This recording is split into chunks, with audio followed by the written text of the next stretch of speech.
میرا نام عامر اتاری ہے۔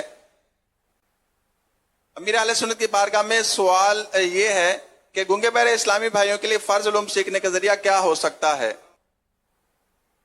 آپ جیسے مبلغین جو ان کی لینگویج سیکھتے ہیں وہ ان کو سمجھا سکتے ہیں، یا اگر پڑھنا بھی جانتے ہوتے ہیں، بعض گونگے بہرے پڑھے لکھے ہوتے ہیں تو یہ پھر کتاب پڑھ سکتے ہیں اور پڑھ کر بھی سیکھ سکتے ہیں، استاد کے پاس بھی سیکھ سکتے ہیں جو ان کی لینگویج جانتا ہو۔ سیکھنا ان کو بھی چاہیے۔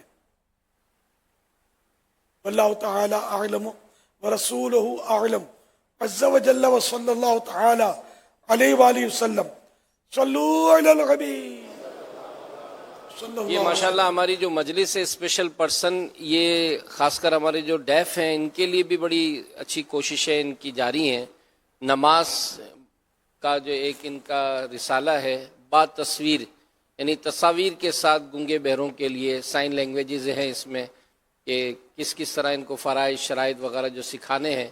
الحمدللہ مکتبۃ المدینہ سے یہ کتابیں جو ہیں یہ جاری ہونا شروع ہوئی ہیں، اور یہ گونگے بہروں کے لیے مزید جو ہے وہ نماز کی تفصیل کہ نماز میں رکعتیں کتنی ہوتی ہیں، سنتیں کتنی ہیں، فرض کتنے ہیں، نوافل کتنے، ان کے سائن لینگویجز میں یہ رسالے بھی جو ہے وہ انشاءاللہ مکتبۃ المدینہ سے دستیاب ہوں گے۔ ماشاء اللہ ماشاء اللہ الحمدللہ۔ بلکہ دیکھ لیں ان کے پاس نہ ہو نا تو کوئی صاحب بھائی خرید کر ان میں دے دے کہ مدینہ مدینہ ہو جائے گا۔ ماشاءاللہ یہ غریب ہوتے ہیں بیچارے یار، یہ اللہ کرے کہ خرید لیں، اتنے پیسے ان کے پاس ہوتے بھی ہوں گے یا کیا پتہ نہیں، کسی کے پاس ہوتے ہوں گے، کوئی پارٹی بھی ہوتے ہوں گے، آلے پارٹی کو اولاد، لیکن اکثر یہ ان میں یہ پسماندہ اور کچلا ہوا طبقہ ہوتا ہی ہے۔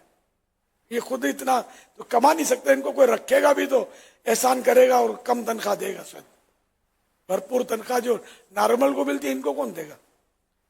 اس طرح نابینا کو بیچارے کو کون رکھے گا تنخواہ پر؟ نابینا کام نہیں کر سکتا، لیکن بعض نابینے پاورفل ہوتے ہیں، ہنر سیکھتے ہیں اور ہنر کام کرتے ہیں، نوکریاں بھی کرتے ہیں، اپنا مانگتے نہیں ہے کسی سے۔ نابینا ہونا یا ڈیف ہونا یا ہاتھ پیر سے معذور ہونا یہ تھوڑی ضروری ہے کہ یہ بھیک مانگے۔ بھیک مانگنے میں ویسے ہی ذلت ہے۔ جو کمانے پر قدرت رکھتا ہے اس کو بھیک مانگنا جائز بھی نہیں ہے جب تک کوئی شریعت کی روح سے اس کو ایسی اجازت نہ ملے۔ مانگنا نہیں ہے، دینے والا ہاتھ اچھا ہے، اوپر والا، نیچے والا ہاتھ اچھا نہیں ہے، دینے والا۔ صلو علی الحبیب صلی اللہ علی محمد۔